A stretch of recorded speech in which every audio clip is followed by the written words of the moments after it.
এ নবী মুহাম্মদ, ওয়ালা ইন সাআলতাহুম মান নাযালা মিনাস সামাই মাআন ফাআহইয়া বিহিল আরদা মিন বাদি মাউতিহা লা ইয়াকুলুনাল্লাহ। আপনি যদি মক্কার মুশরিকদেরকে প্রশ্ন করেন আসমান থেকে কে বৃষ্টি বর্ষণ করে জমিনকে জীবন দান করেছে, তখন ওরা বলবে আল্লাহ। কি বলবে? এই জন্য ভাইয়ের আমার, এই যে আসমান জমিন চন্দ্র সূর্য তারকা আমরা যা কিছু দেখতেছি সব কিছুর বানাওয়ালা কে? কে? আল্লাহ। আমরা কি ওই আল্লাহকে দেখতে চাই? হ্যাঁ, এই আসমান জমিন চন্দ্র সূর্য তারকা যে আল্লাহ বানাইলেন এত সুন্দর করে, আমরা কি দেখতে চাই? দেখার আগ্রহ থাকতে হবে। এটা মুমিনের আলামত। প্রত্যেকটা মুমিনের দিলের মধ্যে আল্লাহকে দেখার আগ্রহ থাকতে হবে। ভাইয়ের আমার, আল্লাহ তাআলা হাদিসের কুদসির মধ্যে বলেন, ইদা আহাব্বাল আবদু লিকাই আহবাবতু লিকাআহু ওয়া ইদা কারিহা লিকাই কারিহতু লিকাআহু। ও দুনিয়ার বান্দা বান্দি শোনো, যখন কোন মুমিন বান্দা বান্দি আমি আল্লাহ তাআলাকে দেখতে চাইবে, যেই মুমিন বান্দা বান্দির দিলের মধ্যে আমি আল্লাহ তাআলাকে দেখার আগ্রহ তামান্না সৃষ্টি হইবে, ও মুমিন বান্দা বান্দি শোনো, আমি আল্লাহ তাআলাও তোমাকে দেখার আগ্রহে থাকব। আজ তোমার দিলের মধ্যে আমি আল্লাহ তাআলাকে দেখার আগ্রহ না থাকে, তুমি যদি আমি আল্লাহ তাআলাকে দেখতে না চাও, ও বান্দা বান্দি শোনো, কাল হাসরের ময়দানে ভয়াবহ অবস্থা হইবে। যখন নবী মুহাম্মদ সমস্ত নবী রাসূল পর্যন্ত ইয়া নাফসি বলবে, ওই কঠিন মুহূর্তে আমি আল্লাহ তাআলা তোমাদেরকে দেখব না। নাউজুবিল্লাহ বলেন। এই জন্য মুমিনের একটা আলামত হলো তার দিলের মধ্যে আল্লাহকে দেখার আগ্রহ থাকতে হবে। কি থাকতে হবে? আল্লাহকে দেখার আগ্রহ থাকতে হবে। এখন আল্লাহ তাআলাকে যে দেখব, আল্লাহর পরিচয় জানতে হবে না? দেখেন, যার সম্পর্কে আমার জানা নাই, জ্ঞান নাই, তাকে কিন্তু দেখার আগ্রহ আমার দিলের মধ্যে আসবে না। আজকে যদি ঘোষণা হয় যে আমাদের ভাইঘাটে চরমোনাই পীর সাহেব আসবে, কে আসবে? চরমোনাই পীর সাহেব। এখন চরমোনাই পীর সাহেব কে, তার সিফত কি, তার গুণাগুণ কি, তার কাজকে আমি জানি না, আমার দিলের মধ্যে তাকে দেখার আগ্রহ আসবে না। আজ যদি আমি জানি যে চরমোনাই পীর সাহেব অনেক আল্লাহওয়ালা, তাদের বাপ দাদা অনেক আল্লাহর ওলি ছিলেন, এদের কথার মাধ্যমে হাজার হাজার মানুষ দিনের পথে আসছে, আল্লাহর দিকে আসছে, এদের বয়ানে তাসির হয়, যখন আমি এইগুলো জানবো তখন কিন্তু আমার দিলের মধ্যে ওই চরমোনাই পীর সাহেব দেখার আগ্রহ সৃষ্টি হবে। কি হবে না? আর আমি জানি না চরমোনাই পীর সাহেবকে, যতই হাজার মাইকিং করুক, ওই চরমোনাই পীর সাহেবকে দেখার আগ্রহ আমার সৃষ্টি হইবে না। আগে জানতে হবে চরমোনাই পীর সাহেবকে। এই জন্য আল্লাহ যে বললেন, তোমরা যদি আমি আল্লাহকে দেখতে চাও তাহলে আমি আল্লাহ তোমাদেরকে দেখার আগ্রহে থাকবো। আগে তোমাদেরকে জানতে হবে আল্লাহর পরিচয় কি। যখন আল্লাহর পরিচয় জানবো তখন অবশ্যই আমাদের দিলের মধ্যে আল্লাহকে দেখার আগ্রহ সৃষ্টি হবে। ভাইয়ের আমার, আল্লাহ তাআলা কোরআনের মধ্যে বলেন, ফামান কানা ইয়ারজু লিকা রাব্বিহি ফালইআমাল আমালান সালিহান ওয়ালা ইউশরিক বিইবাদাতি রাব্বিহি আহাদা। ও দুনিয়ার মুমিন বান্দা বান্দি, তোমরা যদি আমি আল্লাহ তাআলাকে দেখতে চাও, আমি আল্লাহ তাআলার সাথে সাক্ষাৎ করতে চাও, তোমাদেরকে বেশি কোনো আমল করা লাগবে না, মাত্র দুইটি কাজ করা লাগবে। কয়টি কাজ? এখন ওই আল্লাহ তাআলাকে যে দেখতে চাইবো, তার গুণাগুণ কি, তার সিফত কি, তার সত্তার পরিচয় কি। ভাইয়ের আমার, মক্কার মুশরিকরা একদিন আল্লাহ রাসূলকে প্রশ্ন করলো, এ নবী, এ মুহাম্মদ, তুমি যে রবের ইবাদত করো, তুমি যে রবকে উপাস্য হিসেবে মানো, সেই রবের পরিচয় কি? তার কি কোনো পিতামাতা নাই? তার কি কোনো সন্তান সন্ততি নাই? আল্লাহ তাআলার সাথে সাথে সূরাতুল ইখলাস নাজিল করলেন। কোন সূরা? প্রশ্ন করছে কি, এ মুহাম্মদ, তুমি যে রবের ইবাদত করো তার পরিচয় কি? তার কি পিতামাতা নাই? তার কি সন্তান সন্ততি নাই? আল্লাহ তাআলার সাথে সাথে কি করলেন? সূরাতুল ইখলাস নাজিল করলেন। এই সূরাতুল ইখলাস নাজিল করে আল্লাহ তাআলা নবী মুহাম্মদকে লক্ষ্য করে বললেন, এ নবী মুহাম্মদ, আপনি মক্কার মুশরিকদেরকে বলে দিন, শুধু মক্কার মুশরিক না, কিয়ামত পর্যন্ত যত বান্দা বান্দি আসবে প্রত্যেকটা বান্দা বান্দিকে জানিয়ে দিন আমি আল্লাহকে। আল্লাহ তাআলা সূরাতুল ইখলাস নাজিল করলেন। আল্লাহ তাআলা কোরআনের মধ্যে বলেন, কুল হুয়াল্লাহু আহাদ আল্লাহুস সামাদ লাম ইয়ালিদ ওয়া লাম ইউলাদ ওয়া লাম ইয়াকুল লাহু কুফুয়ান আহাদ। আল্লাহ তাআলা নবী মুহাম্মদকে লক্ষ্য করে বলতেছেন, কুল হুয়াল্লাহু আহাদ, এ নবী মুহাম্মদ মক্কার মুশরিকদেরকে বলে দিন, কুল হুয়াল্লাহু আহাদ, আমি যেই রবের ইবাদত করি সেই রব হলো সর্বদিক থেকে একক। সে রব কি? সর্বদিক থেকে একক। আল্লাহুস সামাদ, আমি যেই রবের ইবাদত করি, এই যে চর্ম চোখ দিয়ে যত হাজার মাখলুকাত দেখতেছ, আবার যেগুলো দেখা যায় না সব মাখলুকাত আল্লাহর মুখাপেক্ষী। আল্লাহুস সামাদ, কিন্তু আমি যে রবের ইবাদত করি ওই রব কোনো মাখলুকের মুখাপেক্ষী নন। লাম ইয়ালিদ ওয়া লাম ইউলাদ, আমি যে রবের ইবাদত করি তার কোনো পিতা মাতা নাই, তার কোনো সন্তান সন্ততি নাই। ওয়া লাম ইয়াকুল লাহু কুফুয়ান আহাদ, এই মক্কার মুশরিকরা শোনো, আমি যে রবের ইবাদত করি এই আসমান জমিনের মধ্যে তার সমকক্ষ দ্বিতীয় আর কেউ নাই। আল্লাহু আকবার। আমি যে রবের ইবাদত করি তিনি সর্বদিক থেকে একক, তিনি দুনিয়ার কোনো মাখলুকের মুখাপেক্ষী না, তিনি আর সন্তানও নাই, পিতামাতাও নাই, আর তার সমকক্ষ কেউ নাই। ভাইরা আমার, এই যে সূরাতুল ইখলাস নাযিল করে আল্লাহ তাআলা যেমনি ভাবে তার সত্তার পরিচয় দিলেন, আবার আরেক দিক থেকে এই সূরার মাধ্যমে যত ধরনের ভ্রান্ত আকীদা রয়েছে সব ধরনের ভ্রান্ত আকীদাকে বাতিল সাব্যস্ত করেছেন। এই যে প্রথম আয়াত কুল হুয়াল্লাহু আহাদ, এই আয়াত নাযিল করে আল্লাহ তাআলা যেমনি ভাবে বললেন আমি আল্লাহ তাআলা একক, আবার এই আয়াত দ্বারা ওই সমস্ত লোকদের ভ্রান্ত আকীদাকে বাতিল সাব্যস্ত করেছেন যারা এক আল্লাহ তাআলার সাথে অনেকগুলো খোদাকে মানে, যারা এক আল্লাহ তাআলার সাথে অনেক খোদাকে মানে। এই আয়াত দ্বারা বোঝালে দুনিয়ার বান্দাবান্দি শোনো, আমি আল্লাহই একক, আমি ছাড়া কোনো মাবুদ নাই, সাবধান আমি আল্লাহর সাথে কাউকে শরীক করব না।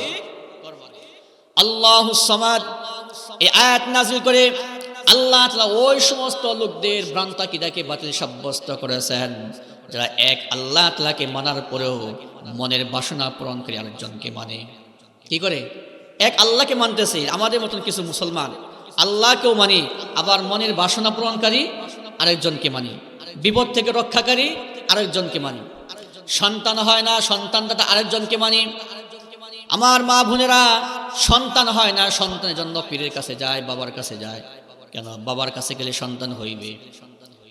অথচ আল্লাহ তাআলা কোরআনের মধ্যে বলেন লিল্লাহি মুলকুস সামাওয়াতি ওয়াল আরদ ইয়াখলুকু মা ইয়াশা ইয়াহাবু লিমান ইয়াশাউ ইনাসাও ওয়া ইয়াহাবু লিমান ইয়াশাউ যুকুর আও ইউযাওযিজুহুম যুকরানাও ওয়া ইনাসা ويجعل من يشاء عقيما إنه عليم قدير। আল্লাহ তাআলা কোরআনের মধ্যে বলেন লিল্লাহি মুলকুস সামাওয়াতি ওয়াল আরদ, এ দুনিয়ার বান্দা বান্দি শোনো, আসমান জমিনের মধ্যে যা কিছু দেখতেছো সব আমি আল্লাহ তাআলার হুকুমেই চলে। আমি আল্লাহ তাআলার হুকুমের বাইরে কোনো কিছু নাই। ইয়াখলুকু মা ইয়াশা, আমি আল্লাহ তাআলা যা চাই তাই বানাই। দুনিয়ার কোনো পীর বাবার ক্ষমতা নাই, কোনো রাসূলের ক্ষমতা নাই, কোনো নবীর ক্ষমতা নাই কোনো একটা মাখলুককে বানাইবে। ইয়াহাবু লিমান ইয়াশাউ ইনাসা, আমি আল্লাহ তাআলা চাইলে কোনো বান্দির গর্ভে কন্যা সন্তান দেই। কি দেই? ইয়াহাবু লিমান ইয়াশাউ ইনাসা, যেই মহিলার ক্ষেত্রে আমি আল্লাহ তাআলা চাই ওই মহিলার গর্ভে কন্যা সন্তান দেই। ওয়াহাবু লিমান ইয়াশাউ ইনাসা ওয়াহাবু লিমান ইয়াশাউ যুকুর, আবার কিছু কিছু মহিলার গর্ভে ছেলে সন্তান দেই। আও ইউযাওযিজুহুম যুকরানাও ওয়া ইনাসা, আমি আল্লাহ তাআলা যেই মহিলার ক্ষেত্রে চাই ওই মহিলার গর্ভে ছেলে সন্তানও দেই, কন্যা সন্তানও দেই। ওয়াজআলু মান ইয়াশাউ আকিমা, আবার কিছু কিছু মহিলার ক্ষেত্রে আমি এমন রাখি তাদের কোনো সন্তান দেই না। ইয়াজআলু মান ইয়াশাউ আকিমা, ওই সমস্ত মহিলাদেরকে আমি বন্দা রাখি। কি রাখি? বন্দা আছেন, বন্দা, তাদের সন্তান হয় না। আল্লাহ তাআলা জানাইতেছে দুনিয়ার বান্দা বান্দি শোনো, যেই মহিলাকে আমি সন্তান দিব না, দুনিয়ার কোনো রসুল, কোনো পীর, কোনো বাবা, কোনো কবিরাজ পর্যন্ত সারা দুনিয়ার ওষুধ যদি খাওয়াই দেয়, এরপরও তাকে সন্তান দিতে পারবে না। আমি আল্লাহ না চাইলে দুনিয়ার কোনো পীর, রসুল, সারা পৃথিবীর ওষুধ যদি খাওয়াই দেওয়া হয়, এরপরও ওই মহিলাকে সন্তান দিতে পারবে না। তো সন্তানটার মালিক কে? চিল্লাবেন কে? ভাইরা আমার, লক্ষণীয় বিষয়, এই আয়াতের মধ্যে আল্লাহ তাআলা প্রথম বুঝাইছেন ইয়াহাবু লিমান ইয়াশাউ ইনাসা। আল্লাহ তাআলা সন্তান দেওয়ার ক্ষেত্রে প্রথমে উল্লেখ করেছেন, আমি যেই মহিলার ক্ষেত্রে চাই ওই মহিলাকে কন্যা সন্তান দেই। কি দেই? আল্লাহ তাআলা প্রথমে উল্লেখ করেছেন কন্যা সন্তান। কি সন্তান? আল্লাহ কিন্তু চাইলে পারতেন ছেলে সন্তান, কিন্তু আল্লাহ বলছেন কি প্রথমে? কন্যা সন্তান। এই জন্য তাফসিরে কুরতুবীর মধ্যে আসছে, যেই মহিলার গর্ভে প্রথমে কন্যা সন্তান হয়, কি হয়? ওই মহিলা বরকতময় সংসারের জন্য, স্বামীর সংসারের জন্য, তার চাকরির ক্ষেত্রে, তার ব্যবসার ক্ষেত্রে, তার যত ধরনের লেনদেন রয়েছে আখিরাত দুনিয়া সর্বক্ষেত্রে ওই মহিলা ওই স্বামীর জন্য বরকতময়। তাফসিরে কুরতুবীর মধ্যে আসছে যে এই মহিলার গর্ভে কি হয়? প্রথমে কন্যা সন্তান হয়। ওই মহিলা ওই স্বামীর সংসার, তার চাকরি, তার ব্যবসা, তার দুনিয়া, তার আখিরাত সর্বক্ষেত্রে ওই মহিলা হলো বরকতময় মহিলা। কিন্তু আফসোস, আজকে দুনিয়া হয়েছে উল্টা। আল্লাহ তাআলা যেই মহিলার ক্ষেত্রে কল্যাণ রেখেছেন ওই মহিলার গর্ভে প্রথমে কন্যা সন্তান দেন। কিন্তু আমরা এমন কিছু জালেম রয়েছি, যদি আমার স্ত্রীর গর্ভে প্রথমে কন্যা সন্তান হয়, আমরা ওই মহিলাকে দেখতে পাই না, তার সাথে জুলুম করি, অত্যাচার করি, তাকে মারধর করি। এমনও কিছু জালেম স্বামী রয়েছে, তালাক পর্যন্ত দিয়ে দেয়। কি ঠিক কিনা? মিথ্যা বলতেছি? কন্যা সন্তান হওয়ার কারণে, কন্যা সন্তান হয়েছে এই জন্য ওই স্ত্রীকে দেখতে পারে না, ওই মহিলাকে দেখতে পায় না, তারপর অত্যাচার শুরু করে দেয়, তার সাথে কথায় কথায় রাগ দেখায়, মারধর করে, এমনকি তালাক পর্যন্ত দিয়ে দেয়। এই যে যারা কন্যা সন্তান হওয়ার কারণে স্ত্রীকে তালাক দেয়, এরা হলো জমিনের মধ্যে সবচেয়ে বড় জালেম। এরা কি? সবচেয়ে বড় জালেম। দেখেন, এই কন্যা সন্তান দেওয়া, ছেলে সন্তান দেওয়া কার অধীনে? কার অধীনে? মহিলার কোনো হাত আছে? এখন আমি যদি মনে করি না মহিলার হাত আছে, তো আমি বলবো ওই জায়গায় মহিলার হাত নাই, বরং স্বামীর হাত। কার হাত? আসলে প্রকৃত বিশ্বাস হলো আল্লাহ দেন। কে দেন? কন্যা সন্তান আল্লাহ দেন, ছেলে সন্তান আল্লাহ দেন। কারণ আমি যদি আল্লাহর এই নিয়ত থেকে, আল্লাহর এই ইচ্ছাকে, আল্লাহর এই হুকুমটাকে আমি না মানতে পারি, আমি যদি মনে করি না এখানে মহিলার হাত, তো আমি বলবো, আমি না, আল্লাহ বলবো, আমি বলবো যে এখানে তো স্বামীর হাত। এটা কিন্তু মাসআলা না, বিশ্বাস না। আমাদের বিশ্বাসকে আল্লাহ দেন। বাকি স্বামী যদি আল্লাহর হুকুমকে না মানে, মহিলাকে দোষ দেয়, তাহলে আমি কি বলবো? এখানে মহিলার কোনো দোষ নাই, তোমার দোষ। কার দোষ? স্বামীর দোষ। কেমনে? আল্লাহ তাআলা কোরআনের মধ্যে বলছে, নিসাউকুম হারসুল লাকুম, মহিলা হলো তোমাদের জন্য ক্ষেত শুরু। ক্ষেত আছে না, এই যে ক্ষেতের মধ্যে বসছেন, মহিলারা কি স্বামীদের জন্য ক্ষেত শুরু। তো আমি আমার ক্ষেতে যদি, এই ক্ষেতে যদি ধানের বীজ দেই, ধানের বীজ দিয়ে গম হবে, গমের বীজ দিয়ে কি সরিষা হবে? আমি আমার এই চাষাবাদ ক্ষেতে যেই বীজ দিব সেটাই তো হইবে। তো আল্লাহ বলতেছেন মহিলা হলো তোমাদের জন্য ক্ষেত শুরু, তুমি ওই মহিলার গর্ভে যেই বীজ দিয়েছো সেটাই তো হয়েছে। এখানে কি মহিলার দোষ? দোষ কার? স্বামীর। আসলে স্বামীরও দোষ না, এখানে কেউ দোষ না, এখানে আল্লাহ দিয়েছেন। কে দিয়েছেন? এটা মানতে হবে, এটা মানতে, এটার নামই ঈমান। এটার নামই কি? ঈমান। একটু যা হোক, এই যে কন্যা সন্তান হওয়া, এটা কার দান? আল্লাহ। এটা আমাদেরকে বিশ্বাস করা লাগবে, এবং আমাকে বিশ্বাস করা লাগবে আমার স্ত্রীর গর্ভে প্রথমে কন্যা সন্তান হয়েছে, এই স্ত্রী আমার জন্য বরকতময়। এই স্ত্রী কি আমার জন্য বরকতময়। ভাইয়ের আমার বলার বিষয় হলো, আল্লাহ তাআলা সূরাতুল ইখলাসের মাধ্যমে একদিক থেকে তার সত্তার পরিচয় দিয়েছেন, আরেক দিক থেকে যত ধরনের ভ্রান্ত আকীদা রয়েছে সব বাতিল সাব্যস্ত করেছেন। এই যে সূরাতুল ইখলাস, এই সূরাতুল ইখলাসের মধ্যে আল্লাহ তাআলা সত্তার পরিচয় রয়েছে। এত মহান ক্ষমতাধর বাদশা, বাদশাদের বাদশা, কুল কায়নাতের বাদশা, ওই বাদশার পরিচয় হলো সামান্য একটা সূরার মধ্যে। এই সূরাটা সামান্য হলো, এর পাওয়ার কিন্তু অনেক বেশি। হযরতে আনাস রাদিয়াল্লাহু তাআলা আনহু বলেন, আন্না রাজুলান ক্বালা ইয়া রাসূলুল্লাহ ইন্নী উহিব্বু হাযিহি সূরাতা কুল হুয়াল্লাহু আহাদ। হযরতে আনাস রাদিয়াল্লাহু তাআলা আনহু বলেন, এক ব্যক্তি আল্লাহ রাসূলের দরবারে আসলো, আল্লাহ রাসূলের দরবারে এসে আল্লাহ রাসূলকে বলল, ইন্নী উহিব্বু হাযিস সূরাতা কুল হুয়াল্লাহু আহাদ। আল্লাহ রাসূল, আমি এই সূরা ইখলাসকে অনেক ভালোবাসি। কি বলল? আল্লাহ রাসূল, আমি এই সূরা ইখলাস কুল হুয়াল্লাহকে অনেক ভালোবাসি। فقال رسول الله صلى الله عليه وسلم إن حبك إياها أدخلك الجنة। এমা সাহাবা, তুমি যে সূরা ইখলাসকে ভালোবাসো, এই ভালোবাসায় তোমাকে জান্নাতে পৌঁছে দিবে। তুমি যে সূরা ইখলাসকে ভালোবাসো, এই ভালোবাসায় তোমাকে জান্নাতে পৌঁছে দিবে। শুধু এখানে শেষ নয়, আল্লাহ রাসূল আরেক হাদিসের মধ্যে বলেন, ওয়াল্লাযী নাফসি বিয়াদিহি ইন্নাহা লাতা'দিলু সুলুসাল কুরআন। এমা সাহাবারা শোনো, আল্লাহর কসম করে বলতেছি, এই যে সূরাতুল ইখলাস সামান্য একটা সূরা, এই সূরা পাওয়ার কেমন জানোনি? এই সূরা হলো পুরা কোরআনের 3 ভাগের 1 ভাগ। অর্থাৎ কোন মুমিন বান্দা বান্দি যদি একবার সূরা ইখলাসকে পাঠ করে, এই পুরা 30 পারা 10 পারা পাঠ করলে যে সওয়াব হইবে, আল্লাহ তাআলার সাথে সাথে তার আমলনামায় ওই রকম সওয়াব দান করবেন।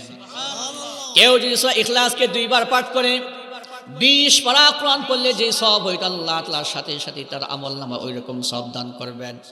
আর কোন মুমিন বান্দা বান্দি যদি 3 বার পাঠ করে, 1 খতম কোরআন পড়লে যে সওয়াব হইতো, আল্লাহ তাআলা 1 খতম কোরআনের সওয়াব দান করবেন। সুবহানাল্লাহ।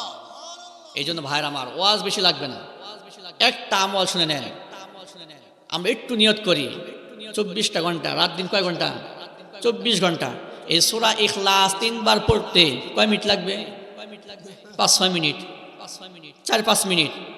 আমি এই 24 ঘন্টায় 5 মিনিট কি সময় দিতে পারবো? হ্যাঁ, আমরা প্রতিদিন একবার হলো আমরা এই সূরা ইখলাসকে 3 বার পাঠ করবো। কয়বার? 3 বার। কি হবে? আমরা তো মুরব্বী হয়ে গেছি, কোরআন শরীফ পড়তে পারি না, কিন্তু আমরা কিন্তু সবাই কিন্তু সূরা ইখলাস পারি না? পারি না? এই একটা আমল আজকে করেন, এই মাহফিলটা সার্থক হয়ে যাবে। আমরা এই 24 ঘন্টায় যে কোনো সময় 5 থেকে 6 মিনিট আমরা এই সূরা ইখলাসকে 3 বার পাঠ করব, আল্লাহ সাথে সাথেই আমার আমলনামায় 1 খতম কোরআনের সওয়াব দান করবেন। কি আমরা কি নিয়ত করতে হবে? ইনশাআল্লাহ। হ্যাঁ, আল্লাহ কবুল করুন। ভাইরা আমার, এই হলো আল্লাহ সত্তার পরিচয়। আল্লাহ সিফাতের পরিচয় কি?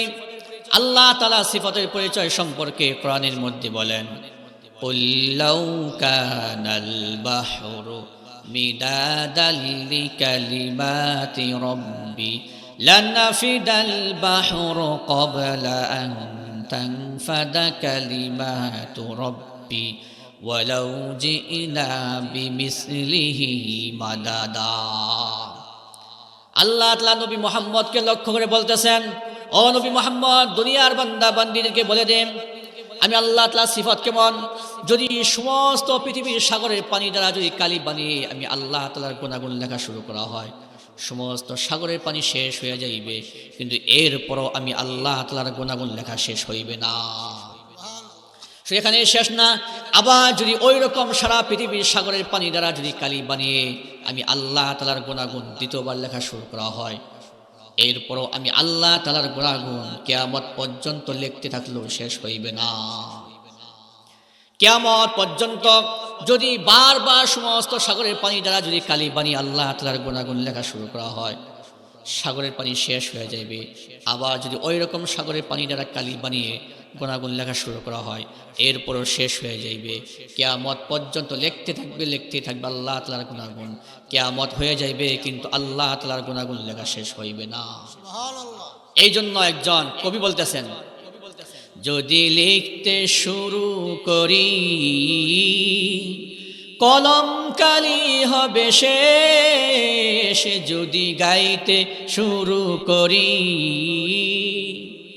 হৃদয়ের সুর হবে শেষ, তবু ফোরাবে না তোমার প্রশংসা লেশ। যদি লিখতে শুরু করি কলম কালি হবে শেষ, যদি গাইতে শুরু করি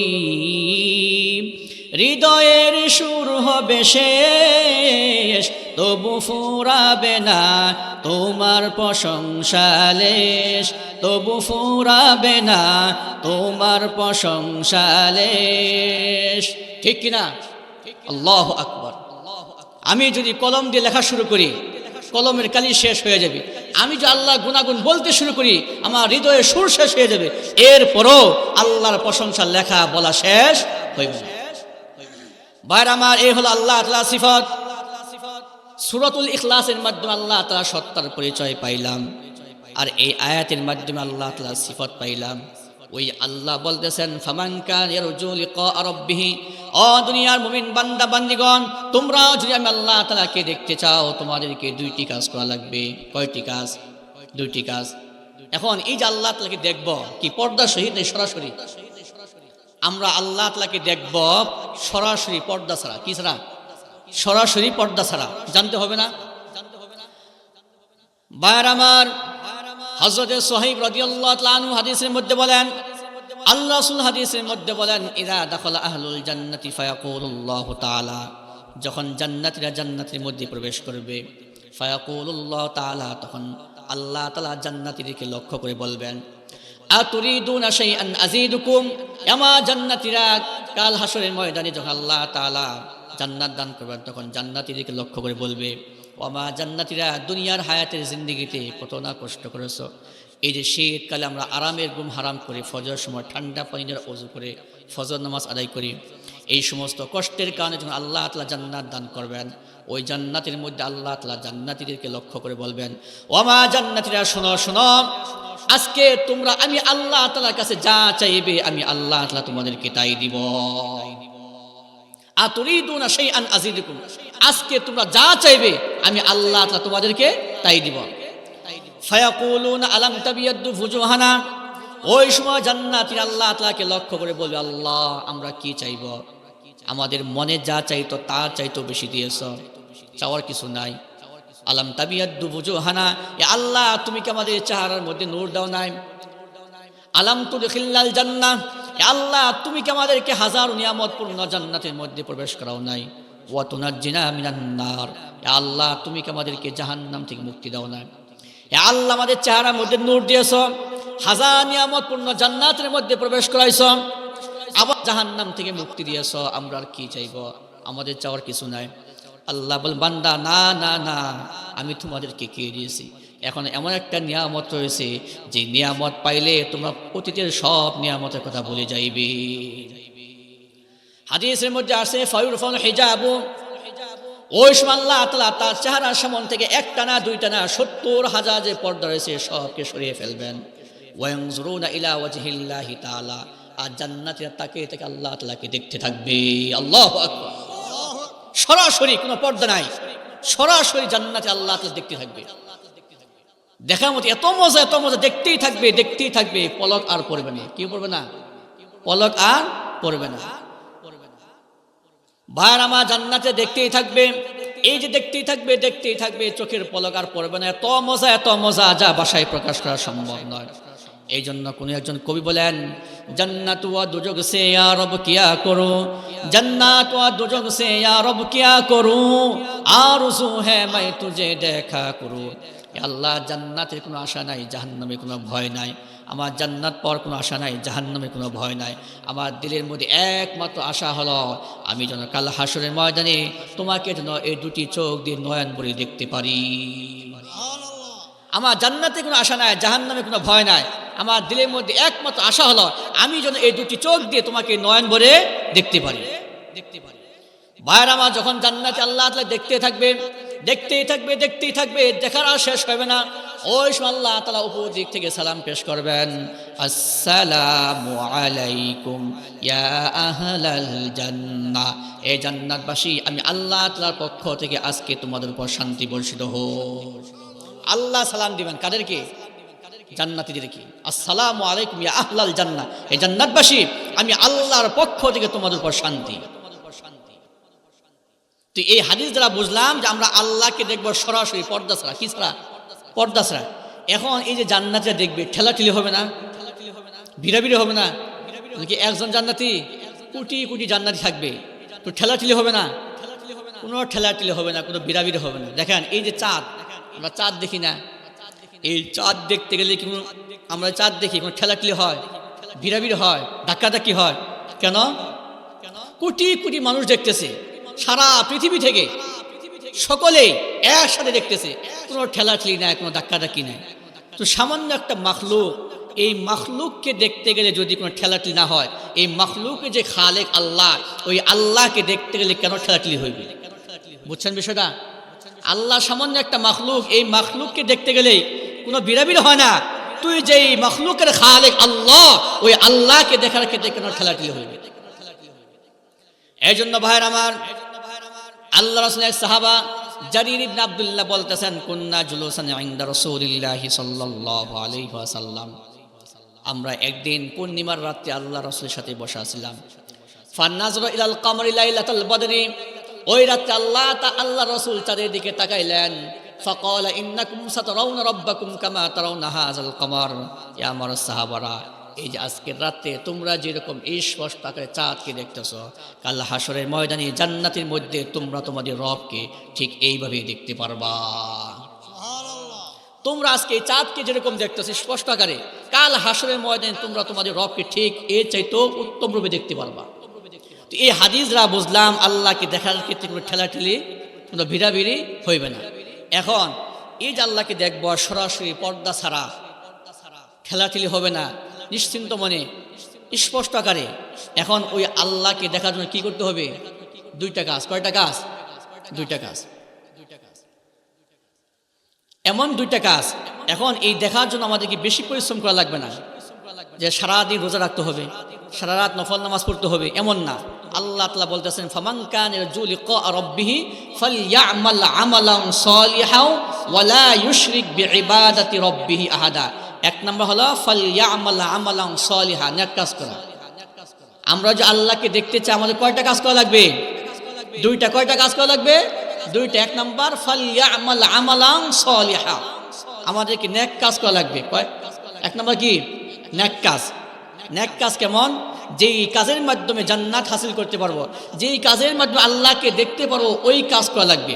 সালিহান, যোগ্যতা হাসিল করা, অর্থাৎ যেই কাজের মাধ্যমে, যেই আমলের মাধ্যমে, যেই নেকের মাধ্যমে আল্লাহকে দেখতে পারো, ওই সমস্ত আমল করতে হবে। এখন ওই সমস্ত আমল করার জন্য সারাদিন রোজা রাখতে হবে এমন না, সারা রাত নফল নামাজ পড়তে হবে এমন না।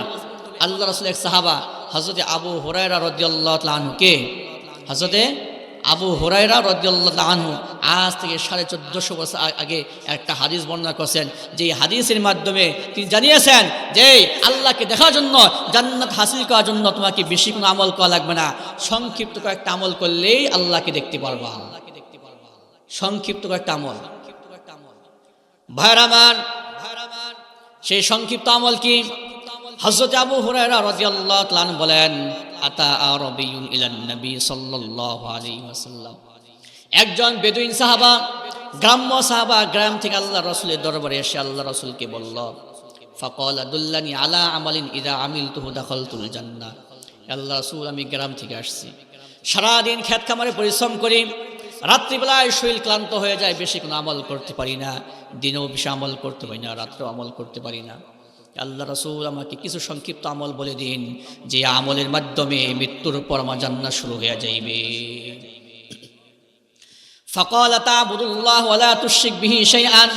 আমার সাহাবা শোনো, তুমি দূর থেকে আসছো, গ্রাম থেকে আসছো, সারাদিন ক্ষেত খামারে পরিশ্রম করো, রাত্রিবেলায় তোমার শরীর ক্লান্ত হয়ে যায়, বেশি আমল করতে পারো না।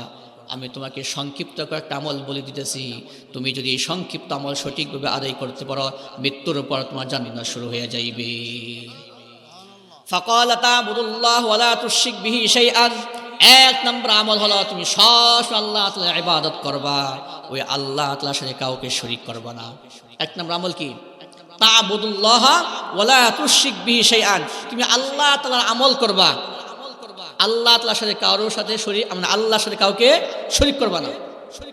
দুই নম্বর, ওয়া তুকিমুস সালাতাল মাকতুবাতা, আল্লাহ তাআলা তোমার উপর যে 5 ওয়াক্ত নামাজকে ফরজ করেছেন, এই 5 ওয়াক্ত নামাজ সঠিকভাবে আদায় করবা। ওয়া তুআদ্দিজ যাকাতাল মাফরুদাতা, আল্লাহ তাআলা তোমার উপর যে সম্পত্তি দিয়েছেন, আল্লাহ তাআলা তোমাকে যে সম্পত্তি দান করেছেন, যদি যাকাত, যে সম্পত্তি দিয়েছেন, যদি যাকাত পরিমাণ হয় যাকাত দিবা। ওয়া তাসুমু রমাদান, আর রমজান মাস আসলে রমজান মাসে রোজা রাখবা। কি করবা? রমজান মাস আসলে রমজান মাসে রোজা রাখবা। এক নাম্বার তা'বুদুল্লাহ ওয়া লা তুশরিক বিহি শাইআন, আল্লাহ তাআলার ইবাদত করবা, তার ইবাদতের মধ্যে কাউকে শরীক করবা না। 2 নম্বর ওয়া তুকিমুস সালাতাল মাকতুবাতা, 5 ওয়াক্ত নামাজ সঠিকভাবে আদায় করবা। 3 নম্বর ওয়া তুআদ্দিজ যাকাতাল মাফরুদাতা, যাকাত দিবা। 4 নম্বর ওয়া তাসুম রমাদান, রমজান মাসে রোজা রাখবা। এই যে সামনে আসতেছে রমজান আর কিছুদিন পরে, তো এই 4টা কাজ আমার সাহাবা, তুমি গ্রাম থেকে আসছো, দূর থেকে আসছো, তুমি যদি এই 4টা কাজ সঠিকভাবে আদায় করতে পারো, মৃত্যুর পর তোমার জান্নাত শুরু হয়ে যাবে। ভাইর আমার, আল্লাহ রাসূল যখন ওই সাহাবাকে বললো, আমার সাহাবা তুমি যদি এই 4টা কাজ সঠিকভাবে আদায় করতে পারো, মৃত্যুর পর তোমার জান্নাত শুরু হয়ে যাবে। قال والذي نفسي بيده لا أزيد على هذا شيئا ولا أنقص منهم। আল্লাহ রাসূল, আমি আল্লাহ তাআলার কসম করে বলতেছি, আপনি আমাকে যে 4টা কাজের কথা বলছেন, আমি 4টা কাজ সঠিকভাবে আদায় করব। আমি এই 4টা কাজের মধ্যে কোনো কিছু কমাবো না, আবার বাড়াবো না। ফালাম্মা ওয়াল্লা ক্বালা নবী সাল্লাল্লাহু আলাইহি ওয়াসাল্লাম মান সাররাহু আন ইয়ানজুরা ইলা আহলিল জান্নাহ। আমা সাহাবারা, তোমরা যদি কোনো জান্নাতি মানুষকে দেখতে চাও দুনিয়ার হায়াতে জিন্দেগিতে, আমার এই গ্রাম্য সাহাবাকে দেখে নাও, কারণ সে আল্লাহর কসম করেছে এই 4টা কাজ করবে। যেই বান্দা বান্দি আল্লাহ তাআলার কসম করে বলে এই 4টা কাজ করবে, মৃত্যুর পর তার জান্নাত শুরু হয়ে যাইবে। আমার এই সাহাবা কসম করেছে এই 4টা কাজ করবে। তো যেই সাহাবা কসম করছে এই 4টা কাজ করার ক্ষেত্রে, এই 4টা কাজ যেই করবে, এই সাহাবা না, যেই করবে সেই মৃত্যুর পর জান্নাত হাসিল করতে পারবে। তো আল্লাহ রাসূল কি বলছেন যে তুমি সারা রাত নফল নামাজ পড়ো? বলছেন সারাদিন রোজা রাখো? না। এই জান্নাত হাসিল করার জন্য, আল্লাহকে দেখার জন্য আমাকে এত পরিশ্রম করা লাগবে না। শুধু তা'বুদুল্লাহ, আল্লাহর ইবাদত করব। আমি ক্ষেত খামারে কাজ করতেছি, ওখানেও আল্লাহর ইবাদত করব। আমি অন্যের ক্ষেত কেটে কেটে আনবো না, বুঝতেছেন? আমি লেনদেন করতেছি, ওখানেও আল্লাহ তাআলার হুকুম মানব। আমি আত্মসাৎ করব না। আমি ব্যবসা করতেছি, ওখানে কাউকে কম দিব না। আমি চাকরি করতেছি, ওখানে দুর্নীতি করব না। আমি যে কোনো কাজ করি আল্লাহর হুকুম অনুযায়ী কাজ করি, এটাই হলো ইবাদত। আমাকে জান্নাত হাসিল করার জন্য সারাদিন রোজা রাখতে এমন না। এখন এই যে 4টা কাজ, এই কাজের মাধ্যমে আমরা জান্নাত হাসিল করতে পারবো। এখন একটা বিষয়, এই যে আমরা যে আমল করতেছি, এই আমলের মাধ্যমে শুধু কি জান্নাতই হাসিল হবে? দুনিয়াতে কোনো ফায়দা নাই? হ্যাঁ, অবশ্যই ফায়দা আছে। আমরা যে আমল করতেছি, এই আমল শুধু জান্নাত হাসিল এমন না। এই প্রত্যেকটা আমল করার কারণে আমার দুনিয়াতেও ফায়দা হবে। দুনিয়াতে আল্লাহ তাআলা বিপদ থেকে রক্ষা করবে। কি করবে? আল্লাহ তাআলা দুনিয়াতে বিপদ থেকে রক্ষা করবে। ভাইরা আমার, হযরত নূহ আলাইহিস সালামের জামানা, আল্লাহ নবী নূহ আলাইহিস সালাম 950 বছর পর্যন্ত তার কওমকে দাওয়াত দিয়েছেন। এই 950 বছর পর্যন্ত দাওয়াত দেওয়ার কারণে মাত্র 80 থেকে 82 জন মানুষ মুসলমান হয়েছে। এরপর দাওয়াত দিতেছেন, কিন্তু আর কেউ ইসলাম গ্রহণ করতেছে না। দিন দিন কাফেরদের অত্যাচার বেড়ে যাইতেছে। এত অত্যাচার নবী নূহ আলাইহিস সালাম আর সহ্য করতে পারতেছে না। একদিন বাধ্য হয়ে আল্লাহ তাআলার কাছে বদদোয়া করলেন, ওয়াকালা নূহুর রাব্বি লা তাযার আলাল আরদি মিনাল কাফিরিনা দাইয়ারা। হযরত নূহ আলাইহিস সালাম আল্লাহ তাআলার কাছে বদদোয়া করলেন, হে আল্লাহ, 950 বছর পর্যন্ত আমার কওমকে দাওয়াত দিয়েছি, কিন্তু একটা মানুষ আর ইসলাম গ্রহণ করতেছে না। 80 থেকে 82 জন মানুষ মুসলমান হয়েছে, আর কেউ ইসলাম কবুল করতেছে না।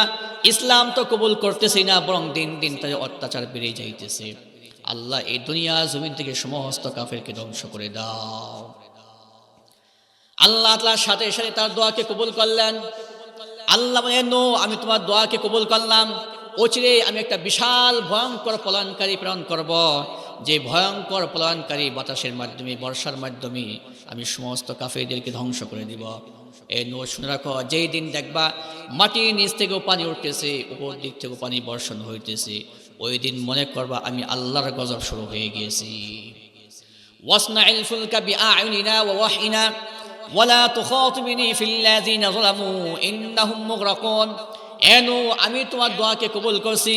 ওয়াসনাইল ফুলকা বিআইনিনা ওয়া ওয়াহিনা। এ নূহ, তুমি আমি আল্লাহ তাআলার হুকুমে, আমি আল্লাহ তাআলার দিক নির্দেশনা ও যে একটা নৌকা বানাও। কি বানাও? একটা নৌকা বানাও। যেই দিন দেখবা যে মাটির নিচ থেকেও পানি উঠতেছে, উপর দিক থেকেও পানি বর্ষণ হইতেছে, ওই দিন মনে করো আমি আল্লাহর গজব আসতেছে, তুমি সাথে সাথে ওই ৮০ থেকে ৮২ জন মুসলমানকে ওই নৌকার মধ্যে তুলবে আর প্রত্যেকটা পানি থেকে জোড়ায় জোড়ায় তুলবে।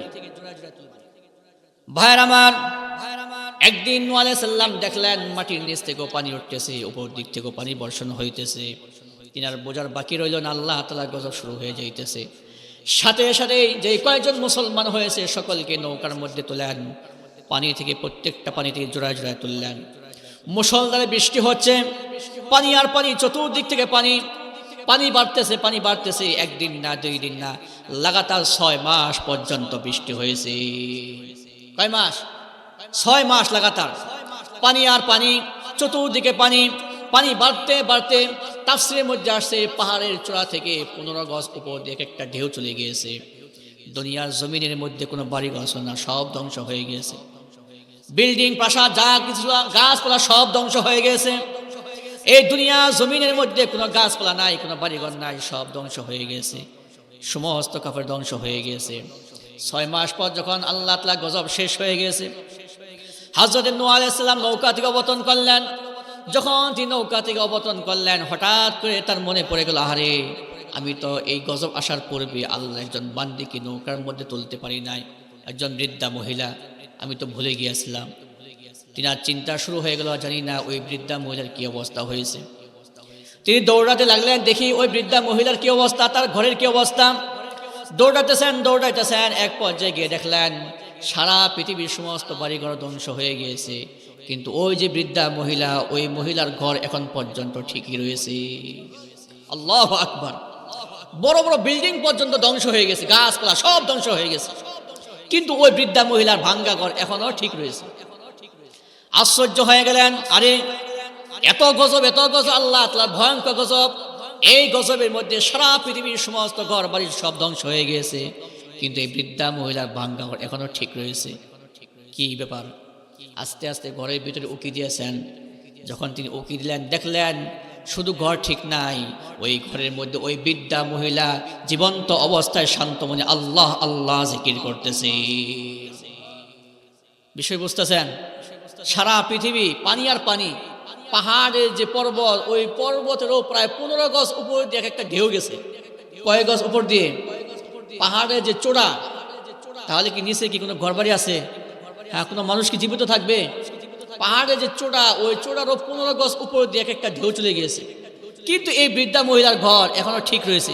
আবার ওই বৃদ্ধা মহিলা ওই ঘরের ভিতরে আল্লাহ আল্লাহ জিকির করতেছে। কি করতেছে? ভাইরা আমার, হযরত নূহ আলাইহিস সালাম পেরেশান হয়ে গেলেন, চিন্তিত হয়ে গেলেন। আরে পুরো পৃথিবীর কোনো ঘর বাড়ি ঠিক নাই, সব কাফের পর্যন্ত ধ্বংস হয়ে গেছে।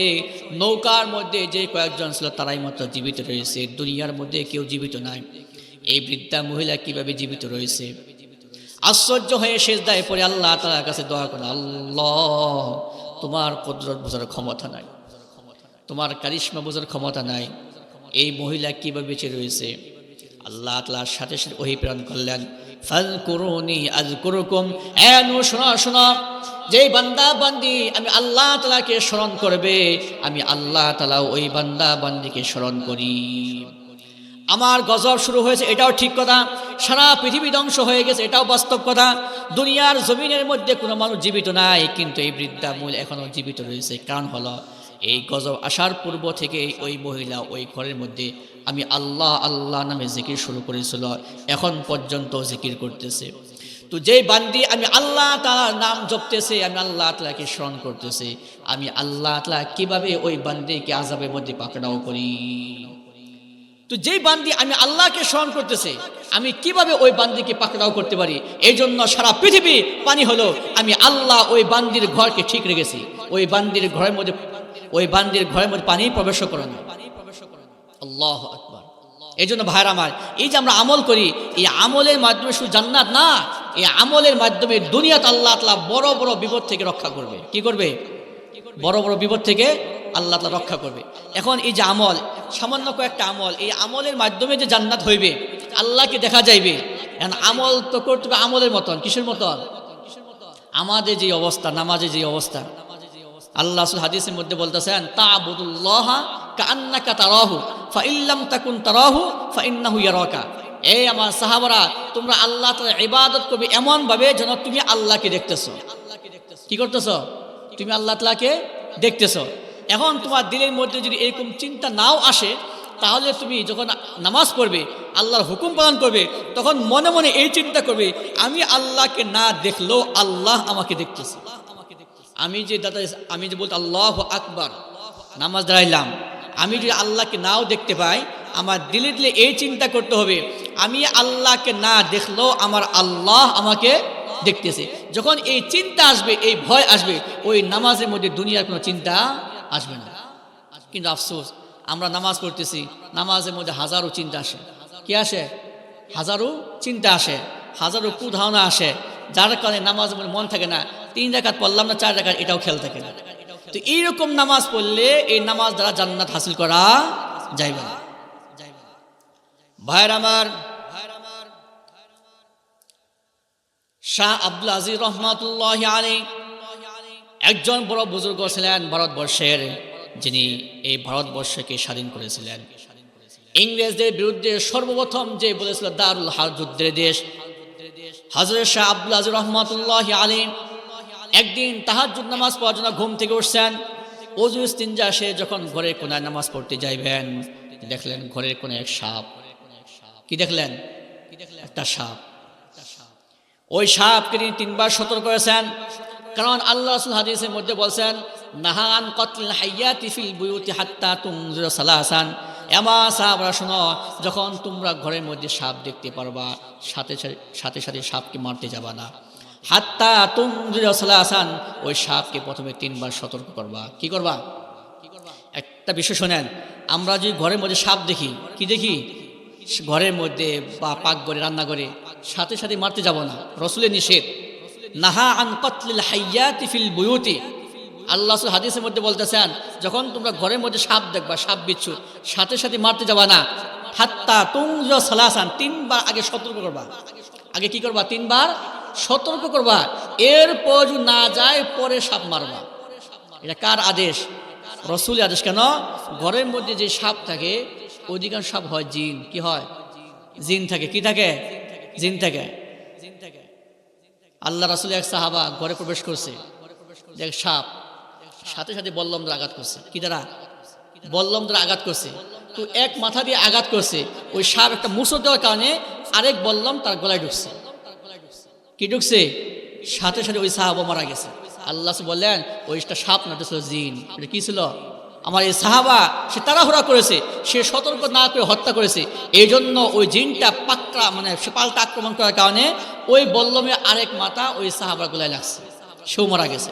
এই জন্য আল্লাহ রাসূল হাদিস, নাহা আন কতলিল হাইয়াতি ফিল বুয়ুত, ঘরের সাপ দেখলে সাথে সাথে মারা যাবে না।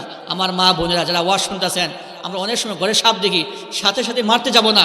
আগে 3 বার কি করব? সতর্ক। আমরা 3 বার কি করব? সতর্ক। এই সাপ, তুমি যদি সাপ না হয়ে অন্য কোনো প্রাণী হও, এখান থেকে চলে যাও। 1 বার। আবার 2 বার। এই সাপ, তুমি যদি সাপ না হয়ে অন্য কোনো প্রাণী হও, এখান থেকে চলে যাও। 2 বার। 3 বার। এই সাপ, তুমি যদি সাপ না হয়ে অন্য কোনো প্রাণী হও, এখান থেকে চলে যাও। এই 3 বার সতর্ক করার পরেও যদি না যায়, তাহলে বুঝতে হবে এটা সাপই। এটা কি? এটা জিন নয়। জিন তাহলে সে চলে যাবে। মাসলা বুঝছেন? যদি সে জিন থাকে, সে সাথে সাথে সে চলে যাবে। আর যদি জিন না হয়, সাপই হয়, তাহলে সে হয়তো সে ফুসলে উঠবো, বা দাঁড়িয়ে যাব, বা আক্রমণ করতে চাইবো, তখন তাকে হত্যা করতে হবে। ভাইয়ের আমার, হযরত শাহ আব্দুল আজিজ রহমাতুল্লাহি আলাইহি তাহাজ্জুদ নামাজ পড়ার জন্য যখন ঘরের কোনায় যায় নামাজ দাঁড়াইছেন, দেখেন ঘরের কোনে একটা সাপ। তিনি সাথে সাথে মারতে যান নাই, 3 বার সতর্ক করেছেন, কারণ রাসূলের নিষেধ।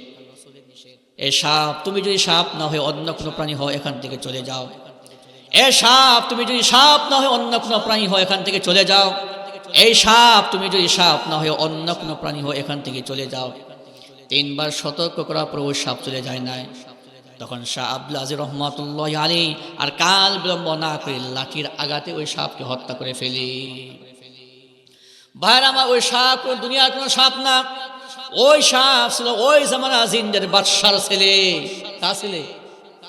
জিনদের বাদশার ছেলে। ওই জামানা যে জিনদের বাদশা, ওই বাদশার ছেলে আসলে ওই সাপ। দুনিয়ার কোনো সাপ না। যখন শাহ আব্দুল আজিজ রহমাতুল্লাহ আলাইহি সাহেবকে হত্যা করলো, সাথে সাথে খবর পৌঁছে গিয়েছে জিন্দের বাদশার কাছে।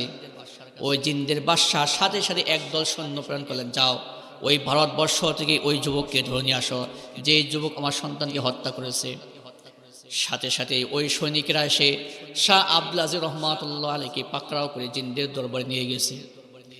জিন্দের দরবারে নিয়ে যাওয়ার পরে জিন্দের বাদশাহ শাহ আব্দুল আজিজকে লক্ষ্য করে বলল, এই যুবক, কেন আমার সন্তানকে হত্যা করেছ? জলদি বলো, অন্য তোমাকে হত্যা করা হইবে। হযরত শাহ আব্দুল আজিজ বললেন, হে বাদশাহ, আমি কোনো ভুল করি নাই, আমি রসুলের হাদিসের অনুসরণ করেছি। আমি কি করেছি? আমি কোনো অন্যায় কাজ করি নাই, আমি রসুলের হাদিসের অনুসরণ করেছি। কেমনে? আল্লাহ রসুল বলেছে, আমার নবী বলেছে, ঘরের মধ্যে সাপ দেখতে পেলে 3 বার কি করবা? সতর্ক করবা, এরপর না যায় এরপরে হত্যা করবা। আমি আমার রসুলের হাদিসের অনুসরণ করেছি, আমার রসুলের সুন্নত কাদাই করেছি। আমি 3 বার সতর্ক করেছি, এরপর যায় নাই, এরপর রসুলের হুকুম, এরপরে হত্যা করো, এই জন্য আমি তাকে হত্যা করেছি। এখন বাদশাহ বলতেছে, তুমি যে বললা এটা রসুলের হাদিস, তুমি যে বললা রসুলের হাদিস, দলিল কি? বিষয় বুঝতেছেন? তুমি যে বললা রসুলের হাদিস, এটা দলিল কি, প্রমাণ কি? তার কাছে কোনো প্রমাণ নাই, সে কি প্রমাণ দিবে? তখন ওই মজলিসের মধ্যে ওই দরবারে এক বৃদ্ধ বয়স্ক জিন ছিল, অনেক বয়স্ক, বুড়া হয়ে গেছে, কুচু হয়ে গেছে, চোখের উপর দিয়ে ভ্রু হয়ে গেছে, চোখ দিয়ে দেখতেও পারে ঠিক মতে। তখন সে তার চোখের উপর থেকে এই ভ্রুকে সরিয়ে সে বলতেছে, এ বাদশাহ, আমি সাক্ষী। ওই মুরব্বী জিন কি বলতেছে? এ বাদশাহ, আমি সাক্ষী এই যুবকের, আমি আমার এই চোখ দিয়ে রসুলকে দেখেছি, এই কান দিয়ে সরাসরি এই হাদিসকে শুনেছি। আল্লাহ রসুল বলেছেন, যখন তোমরা ঘরের মধ্যে সাপ দেখবা 3 বার সতর্ক করবা, এরপরও না যায় এরপরে হত্যা করবা। এই বাদশাহ এই যুবক অন্যায় কাজ করে সে রসুলের সুন্নত কাদাই করেছে। ভাইরা আমার, যখন ওই মুরব্বী জিন বলল, এ বাদশাহ শুনেন, এই যুবকের সাক্ষী হলো আমি, কারণ আমি রসুলকে চোখ দিয়ে দেখেছি, এই কান দিয়ে সরাসরি হাদিসকে শুনেছি। আল্লাহ রাসূল হাদিসের মধ্যে বলছেন, নাহান কতল হাইয়াতি ফিল বুয়ুতি হাত্তা তুমরা সালাসান, 3 বার সতর্ক করবে, 3 বার সতর্ক করার পরেও যদি ওই সাপ না চলে যায়, তাহলে বুঝবে এটা আসলেই সাপ, তখন হত্যা করবে। এই যুবকের কোনো দোষ না, তাকে মাফ করে দেন। যখন এই মুরব্বী সাহাবা এই কথা বলল, শাহ আব্দুল আজিজ তার স্থান থেকে দৌড়ে এসে ওই মুরব্বী সাহাবার হাতের মধ্যে চুমু খেলেন আর বললেন, আমি আল্লাহ রসুলকে দেখি নাই, সাহাবাদেরকে দেখি নাই। হাদিস পড়ায়, হাদিসের মধ্যে আসে রসুল এইভাবে নামাজ পড়ছে, সাহাবারা পড়ছে, কিন্তু প্র্যাকটিক্যাল কোনো দিন দেখি নাই। আপনি তো আল্লাহ রসুলকে দেখছেন, হাজার হাজার সাহাবাকে দেখছেন, অবশ্যই আপনি জানেন আল্লাহ রসুলের সাহাবারা কীভাবে নামাজ পড়ছে। একটু আপনি আমাকে দেখিয়ে দেন, আপনি আমাকে দেখিয়ে দেন আমার আল্লাহ রসুলের সাহাবারা কীভাবে নামাজ পড়ছে। কিন্তু ওই মুরব্বী সাহাব বলতেছে, আমি পারবো না, কারণ রসুলের সাহাবারা যে তাকওয়া নিয়ে, যে আল্লাহর ভয় নিয়ে নামাজ পড়তো, আমি কখনো সেই নামাজ পড়তে পারবো না, আমার দিলের মধ্যে আল্লাহর ওরকম ভয় নাই। কিন্তু শাহ আব্দুল আজিজ এত নাসুর বান্দা, সে বলতেছে অবশ্য আপনাকে করতে হবে, আল্লাহ রসুলের সাহাবারা যেইভাবে নামাজ পড়েছে ওইভাবে নামাজ পড়ে আমাকে দেখাইতে হবে, তাছাড়া আপনাকে ছাড়তেছি না। এক পর্যায়ে মুরব্বী সাহেব বাধ্য হয়ে সে যখন 2 রাকাত নামাজ শুরু করতে গেছে, ভাইরা আমার, যখন সে নামাজ শুরু করতে গেল, শুধুমাত্র তাকবীর বাস আল্লাহু আকবার, এই আল্লাহু আকবার বলে তাকবীর বাঁধার সাথে সাথে তার দিলের মধ্যে এত কম্পন শুরু হয়েছে, সাথে সাথে সে বেহুশ হয়ে পড়ে যায়, বেহুশ হয়ে পড়ে গেছে। যখন হুশ আসছে, শাহ আব্দুল আজিজ বললেন, কি বাবা, কি হয়েছে আপনার? তখন ওই মুরব্বী সাহাব বলতেছে, যুবক শোনো, আমার দিলের মধ্যে আল্লাহর কি ভয় আসছে, যে ভয়ের কারণে বেহুশ হয়ে গেছি, আমার চাইতে 1000 গুণ ভয় নিয়ে তারা নামাজ পড়ছে সাহাবারা। বিষয় বুঝতেছেন? আমার দিলের মধ্যে কি ভয় আসছে, যে ভয়ের কারণে বেহুশ হয়ে গেলাম, আমার চাইতে 1000 হাজার ভয় নিয়ে, আল্লাহ তাকওয়া নিয়ে সাহাবারা নামাজ পড়ছে। এই জন্য সাহাবারা নামাজ পড়ে যেই দোয়া করছে, আল্লাহ তাআলার সাথে সাথে সেই দোয়া কবুল করছে। কিন্তু আমরা তো হাজার হাজার নামাজ পড়তেছি, আমাদের নামাজ তো ওইরকম হয় না। আমরা নামাজ দোয়া করি, কবুল হয় না। কবুল হয়? আল্লাহ রাসূলের এক সাহাবা বাড়িতে গিয়েছে, তার ঘরে খাবার নাই, কি নাই, খাবার নাই। তার স্ত্রী বলতেছে, ওগো, ঘরে তো খাবার নাই, খাবারের ব্যবস্থা করেন।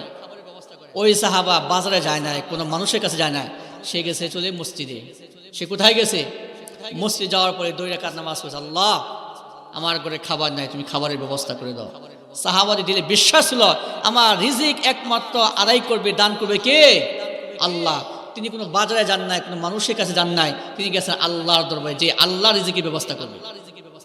2 রাকাত নামাজ পড়ছে, নামাজ পড়ে দোয়া করার পর আবার বাড়িতে গেছে, গিয়ে বলতেছে কি গো খাবার ব্যবস্থা হয়েছে?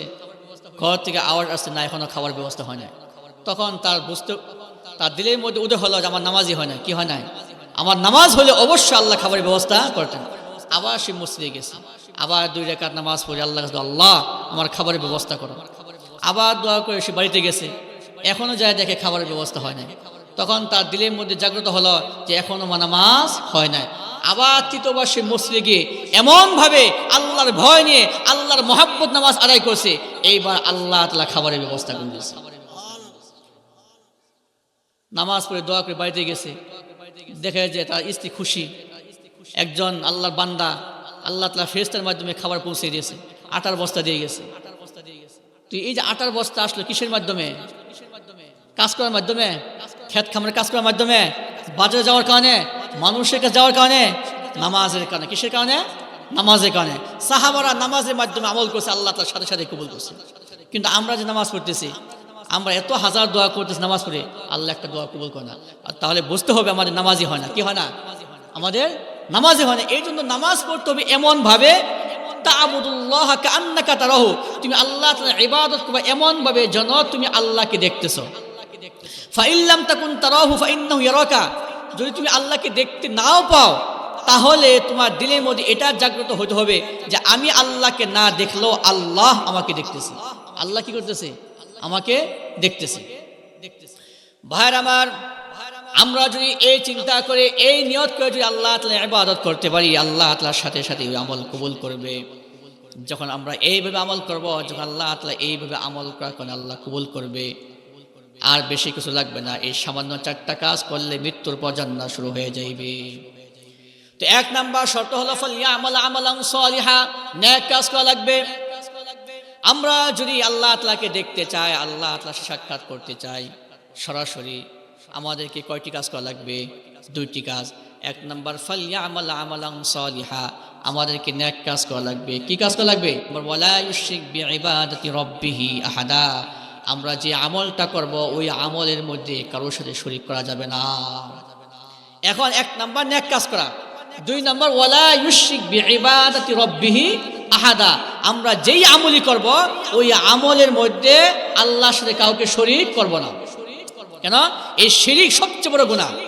আল্লাহ তাআলা কোরআনের মধ্যে বলতেছেন, ইন্নাশ শিরকা লাযুলমুন আযীম, শিরিক হলো সবচেয়ে বড় গুনাহ। এই শিরিক সবচেয়ে ভয়ঙ্কর গুনাহ। এই শিরিক যদি হয় তাহলে আমার সব আমল বরবাদ হয়ে যাবে। আল্লাহ তাআলা কোরআনের মধ্যে বলেন, ওয়ালাকাদ উহিয়া ইলাইকা ওয়া ইলাল্লাযীনা মিন ক্বাবলিক লাইন আশরাকতা লায়াহবাতান্না আমালুকা ওয়া লাতাকুনান্না মিনাল খাসিরিন। হে নবী মুহাম্মদ শুনেন, আমি আল্লাহ তাআলা আপনাকে সতর্ক করতেছি, আমি আল্লাহ তাআলা আপনার প্রতি ওহী নাজিল করেছি, আপনার পূর্বে যত নবী আসছে তাদের প্রতি ওহী নাজিল করেছি, সাবধান সাবধান, শিরিক করবেন না। যদি আমি আল্লাহ তাআলার সাথে শিরিক করেন, আপনি নবী হয়েছেন কি হয়েছে, আপনার গোটা জিন্দেগীর আমল বরবাদ হয়ে যাইবে। ওয়ালা তাকুনান্না মিনাল খাসিরিন, শুধু আমল বরবাদ হইবে না, আপনি পরকালে ক্ষতিগ্রস্তদের অন্তর্ভুক্ত হয়ে যাইবেন, ধ্বংস হয়ে যাইবেন। এই জন্য ভাইরা, যে কোনো আমল করব ওই আমলের মধ্যে শিরিক করা যাবে না। লোককে দেখানোর জন্য আমল করা যাবে না, অন্যকে দেখানোর জন্য আমল করা যাবে না, মানুষ বাহবা দিবে এই জন্য আমল করা যাবে না, মানুষ আমার প্রশংসা করবে এই জন্য আমল করা যাবে না। একমাত্র আমল করতে হবে আল্লাহর জন্য। প্রশংসা করুক, বাহবা দিক। এই যে আজকে বর্তমান আমাদের সামনে আমাদের ইলেকশন না, নির্বাচন না, দেখবেন অনেক নেতা কোনোদিন নামাজ পড়ে না, এখন নামাজ পড়বে। এখন কি করবে?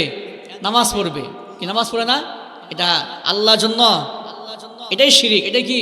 এটা শিরকে আসগর। এটা কি? শিরকে আসগর। এতদিন পর্যন্ত নামাজ পড়ে নাই, এখন নির্বাচন সামনে, এখন সে নামাজ পড়তেছে। এখন সে কি করতেছে? নামাজ পড়তেছে, মাথায় টুপি। কোনোদিন সে টুপি দেয় নাই, এখন সে টুপি দিতেছে। এটা শিরকে আসগর। এটা কি? শিরকে আসগর। তো আল্লাহ রাসূল এই সাহাবা বলতেছে, আল্লাহ রাসূল আমি তো আমল করি আল্লাহর জন্য, কিন্তু মন চায় যে মানুষ দেখুক, মানুষ আমার প্রশংসা করুক। আল্লাহ রাসূল বললেন, যদি তোমার দিলের মধ্যে এই চিন্তা আসে, সাথে সাথে তোমার আমল সব ধ্বংস হয়ে যাবে, সব নষ্ট হয়ে যাবে। এই জন্য ভাইয়ের আমার 2 নম্বর যে আমার আমল, আমি যদি আল্লাহ তাআলাকে দেখতে চাই, আমাকে 2 নম্বর যে আমল করতে হবে, ওয়ালা ইউশরিক বিইবাদাতি রব্বি আহাদা। আমি যেই আমলটাই করব, যেই নেক কাজটা করব, ওই কাজের মধ্যে আল্লাহর সাথে কাউকে শরীক করা যাবে না। যদি এই 2টা কাজ করতে পারি, 1 নম্বর ফালইয়ামাল আমালান সালিহা, নেক কাজ করা। 2 নম্বর ওয়ালা ইউশরিক বিইবাদাতি রব্বিহি আহাদা। যদি শিরিক মুক্ত আমল করতে পারি, সাথে সাথে যদি মৃত্যু হয়ে যায়, সাথে সাথে আল্লাহ জান্নাত দান করবেন, আর জান্নাতের মধ্যে আমরা সরাসরি পর্দা ছাড়া আল্লাহ তাআলাকে দেখতে পারবো। তো ইনশাআল্লাহ আমরা আজকে দিয়ে নিয়ত করি, আমি যেই আমলটাই করব, আমি দান করতেছি কার জন্য? আমি যে দান করতেছি কার জন্য? আল্লাহর জন্য। আমি নামাজ পড়তেছি কার জন্য? আল্লাহর জন্য। আমি রোজা রাখতেছি কার জন্য? আল্লাহর জন্য। জিকির করতেছি কার জন্য? আল্লাহর জন্য। কোরআন তেলাওয়াত করতেছি কার জন্য? আল্লাহর জন্য। আমি যে কোনো কাজ করব আল্লাহর জন্য। কার জন্য? আল্লাহর জন্য। এই আমল করা অবস্থায় যদি চিন্তা আসে, আমাকে মানুষ দেখুক, প্রশংসা করুক, সাথে সাথে বলবো লা হাওলা ওয়ালা কুওয়াতা ইল্লা বিল্লাহ, লা হাওলা ওয়ালা কুওয়াতা ইল্লা বিল্লাহ বলতে পারবো। আমি নামাজ দাঁড়িয়েছি, মসজিদে গিয়েছি, আমি নফল নামাজ পড়তেছি আল্লাহর জন্য, শুরু করছি আল্লাহর জন্য একা একা। হঠাৎ করে দেখলাম কিছু মানুষ আসলো, তখন দিলের মধ্যে শয়তান ওয়াসওয়াসা ঢুকাইতেছে, এই তুই নামাজ পড়তেছ, মানুষ দেখতেছ, প্রশংসা করবো, এই যে চিন্তা আসলো। আমি সাথে সাথেই নামাজ শেষ করে, নামাজ বলতে আবার লা হাওলা বলা যাবে না, নামাজ শেষ করে কি বলবো? লা হাওলা ওয়ালা কুওয়াতা ইল্লা বিল্লাহ, লা হাওলা ওয়ালা কুওয়াতা ইল্লা বিল্লাহ। আমি কোরআন তেলাওয়াত করতেছি আল্লাহর জন্য দিল থেকে, কিন্তু আমার পাশ দিয়ে কয়েকজন লোক যাইতেছে, তখন শয়তান ওয়াসওয়াসা দিল, এই তুই কোরআন পড়তেছ, মানুষ দেখতেছে, তোর প্রশংসা করতেছে। তখন